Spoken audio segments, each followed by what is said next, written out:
ಬಾಂಗ್ಲಾ ವಲಸಿಗರ ಅನೇಕ ಕಡೆ ನಡೀತಿದೆ ಸರ್.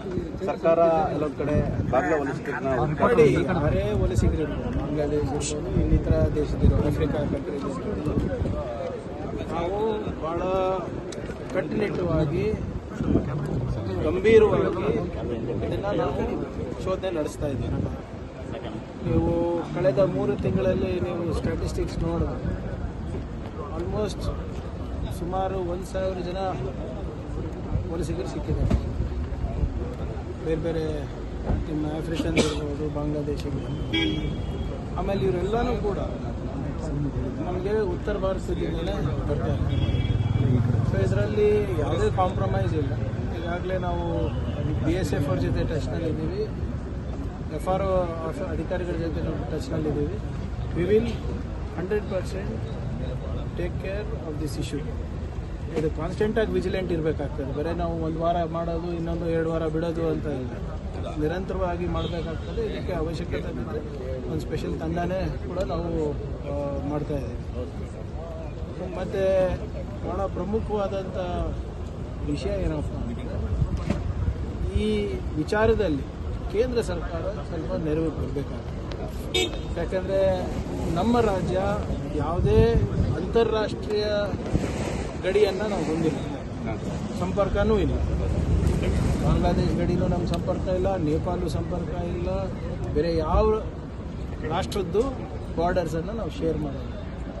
ಆದರೆ ಇವತ್ತು ಅವರು ನುಗ್ತಾ ಇದ್ದಾರೆ ಅಂದರೆ ಎಲ್ಲಿಂದ ಬರ್ತಾ ಇದ್ದಾರೆ? ಇವತ್ತು ತ್ರಿಪುರಾದಿಂದ ಬರ್ತಾ ಇದ್ದಾರಾ, ಅಸ್ಸಾಮಿಂದ ಬರ್ತಾ ಇದ್ದಾರಾ, ಬೇರೆ ನಾರ್ತ್ ಈಸ್ಟ್ ಇಂದ ಬರ್ತಾ ಇದ್ದಾರಾ, ಪಶ್ಚಿಮ ಬಂಗಾಳಿಂದ ಬರ್ತಾ ಇದ್ದಾರಾ?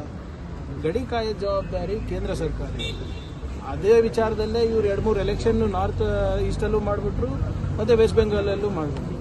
ಆದರೆ ಅವ್ರ ಜವಾಬ್ದಾರಿ ಸರಿಯಾಗಿ ನಿರ್ವಹಿಸ್ತಾ ಇಲ್ಲ ಅಂತ ನನ್ನ ವೈಯಕ್ತಿಕ ಅಭಿಪ್ರಾಯ. ಇಷ್ಟು ದೂರ ಬರ್ತಾ ಇದ್ದಾರೆ ಅಂದರೆ not only hour international borders have become Porus, but also other state borders also have becoming Porus ಅಂತ. ಮತ್ತು ಇತ್ತೀಚೆಗೆ ಒಂದು ಹೊಸ ಟ್ರೆಂಡ್ ಪ್ರಾರಂಭ ಆಗಿದೆ ಸೋಷಿಯಲ್ ಮೀಡಿಯಾನಲ್ಲಿ. ಸುಮ್ಮನೆ ಹೋಗೋದು ಸ್ಲಮ್ಗಳಲ್ಲಿ,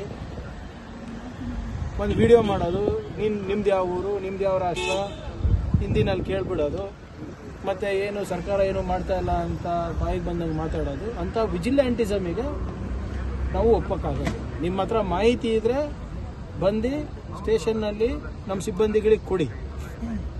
ನೀವು ಸೋಷಿಯಲ್ ಮೀಡಿಯಾ ಹೀರೋ ಆಗಕ್ಕೆ ಹೋಗಿ ನೀವು ಅಂತಾರಾಷ್ಟ್ರೀಯ ಈ ಜಾಳ ಏನಿದೆ ಅದನ್ನು ಬಲಪಡಿಸ್ತಾ ಇದ್ದೀರಿ. ಮಾರಲ್ ಪೊಲೀಸಿಂಗ್ ಮಾಡಬಾರ್ದು.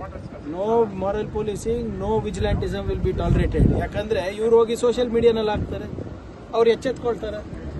ಈಗ ಅವನು ಯಾರು ಸಿಕ್ಬಿರ್ತಾನೆ ಅವನು ನಮ್ಗೆ ಇಂಪಾರ್ಟೆಂಟ್ ಅಲ್ಲ. ಅವ್ರ ಮೂಲ ಯಾವುದು? ಅವ್ರ ಏನು ಠೇಕೆದಾರ್ ಅಂತ ಹೇಳ್ತಾರೆ ಇವರಿಗೆ, ಅವ್ರ ಕಾಂಟ್ರಾಕ್ಟರ್. ಅವ್ನ ಕಾಂಟ್ರಾಕ್ಟರ್ ಯಾರು? ಅವನಿಗೆ ಆಧಾರ್ ಕಾರ್ಡ್ ಕೊಡಿಸಿದ್ದು ಯಾರು? ಅವನಿಗೆ ಇಲ್ಲಿ ಉದ್ಯೋಗ ಕೊಡಿಸ್ತಾ ಇರೋದು ಯಾರು? ಇಲ್ಲಿ ಹೋಗಿ ಖಾಸಗಿ ಕಂಪನಿಗಳಲ್ಲಿ ಬೇರೆ ಬೇರೆ ಸಣ್ಣ ಪುಟ್ಟ ನೌಕರಿಗಳನ್ನು ಇಸ್ಕೊಡ್ತಾ ಇರೋದು ಯಾರು? ಅದು ನಮ್ಗೆ ಸಿಗಬೇಕಲ್ಲ. ನೀವೇನೋ ನಿಮಗೆ ಲೈಕ್ಗಳಿಗೆ ಶೇರ್ಗಳಿಗೆ ನೀವು ಮಾಡಿಬಿಡ್ತೀರಾ, ಆದರೆ ಇದ್ರ ಮೇಲೆ ಸೆಕ್ಯೂರಿಟಿ ಮೇಲೆ ಎಷ್ಟು ದೊಡ್ಡ ಪರಿಣಾಮ ಬೀಳ್ತೇವೆ ಅಂತ ಸ್ವಲ್ಪ ಜವಾಬ್ದಾರಿಯಿಂದ ಮಾಡಬೇಕು. ಸೊ ಇನ್ಮೇಲಿಂದ ಸೋಷಿಯಲ್ ಮೀಡಿಯಾ ಈ ಆಕ್ಟಿವಿಸಮ್ ಏನಿದೆ ಅದು ನಿಲ್ಲಬೇಕಾಗ್ತದೆ. ನಿಮ್ಮ ಹತ್ರ ಮಾಹಿತಿ ಇದ್ರೆ ತಂದುಕೊಡಿ ಪೊಲೀಸವರಿಗೆ. ಈಗ ನೀವು ಪೊಲೀಸರು ಸರಿಯಾಗಿ ಮಾಡ್ತಾ ಇಲ್ಲ ಅಂದರೆ ಗೊತ್ತಿದ್ರೆ ನಾವು ಮಾಡ್ತಾ ಇದ್ದೀವಲ್ಲ, ಅವ್ರಿಗಿಂತ ಜಾಸ್ತಿ ನಾವು ಹಿಡಿತಾ ಇದ್ದೀವಿ. ಅನ್ಫಾರ್ಚುನೇಟ್ಲಿ ನಮ್ಮದು ಪ್ರಚಾರ ಆಗ್ತಾ ಇಲ್ಲ. ಆಮೇಲೆ ನಾವು ಸೋಷಿಯಲ್ ಮೀಡಿಯಾನಲ್ಲಿ ಹಾಕೋಕ್ಕಾಗಲ್ಲ ಅಲ್ಲ, ಇವೆಲ್ಲ ಹಾಕೋಕ್ಕಾಗ್ತದ? ನಾವು ಎಲ್ಲಿ ರಹಸ್ಯವಾಗಿ ಕಾರ್ಯಾಚರಣೆ ಮಾಡ್ತಾ ಇದ್ದೀವಿ, ಯಾರು ರಹಸ್ಯ ಕಾರ್ಯಾಚರಣೆ ಅಧಿಕಾರಿಗಳು ಯಾರು, ಅದೆಲ್ಲ ಹೇಳೋಕ್ಕಾಗ್ತದೆ? ನಾವು ಗೌಪ್ಯತೆ ಮೇಂಟೈನ್ ಮಾಡಬೇಕಾಗ್ತದೆ ನಮಗೆ. ಆದರೆ ಇವತ್ತು ಇದೆಲ್ಲ ಏನು ನಡೀತಾ ಇದೆ, this will not be tolerated. ನಿಮ್ಮ ಹತ್ರ ನೀವು ನಿಜವಾಗ್ಲೂ ಒಳ್ಳೆ ಪ್ರಜೆ ಇದ್ದರೆ, ನಿಜವಾಗ್ಲೂ ರಾಜ್ಯದ ಹಿತಾಸಕ್ತಿ ಬಯಸ್ತಾ ಇದ್ರೆ, give us information, we will act. ನಮ್ಮ ಜೊತೆ ಕೈ ಜೋಡಿಸಿ ಪ್ರಾಪರ್ ವೇಯಿಂದ ಮಾಡಿ. ಒಬ್ಬರಲ್ಲ ನಮ್ಗೆ ಬೇಕಾಗಿರೋದು, ನಮಗೆ ಅವ್ರ ಮೂಲ ಮಟ್ಟ ಏನಿದೆ, ಇವ್ರು ಯಾರು ಎಲ್ಲಿ ಬೆಂಗಾಲಿಂದ ಕರ್ಕೊಂಡು ಬರ್ತಾರೋ, ಡೈರೆಕ್ಟ್ ಬಾಂಗ್ಲಾದೇಶಿಂದ ಕರ್ಕೊಂಡು ಬರ್ತಾರೋ, ಅಸ್ಸಾಮಿಂದ ಕರ್ಕೊಂಡು ಬರ್ತಾರೋ, ಇಲ್ಲಿ ಬಂದು ಎಲ್ಲಿರ್ತಾರೆ, ಯಾರವ್ರಿಗೆ ಆಧಾರ್ ಕಾರ್ಡ್ಗಳು ಕೊಡೋದು, ಆ ಆಧಾರ್ ಕಾರ್ಡ್ ಮೇಲೆ ಯಾರವ್ರಿಗೆ ಉದ್ಯೋಗ ಕೊಡೋದು, ಯಾವ ಆಧಾರದ ಮೇಲೆ ಇವರು ವೆರಿಫಿಕೇಷನ್ ಮಾಡ್ತಾರೋ ಅವೆಲ್ಲ ಗೊತ್ತಾಗಬೇಕಲ್ಲ. So we are very particular about this and we are extremely serious about this. Statistics ನೋಡಿ, ಈಗಾಗಲೇ ಕೆಲವು ಜಾಗದಲ್ಲಿ 1000ಕ್ಕಿಂತ ಹೆಚ್ಚನ್ನು ನಾವು ಆಗಲೇ ಹಿಡಿದಿದ್ದೇವೆ. ಅವರು FROಗೆ ನಾವು ಹ್ಯಾಂಡ್ ಓವರ್ ಮಾಡ್ತೀನಿ ಅಷ್ಟೇ.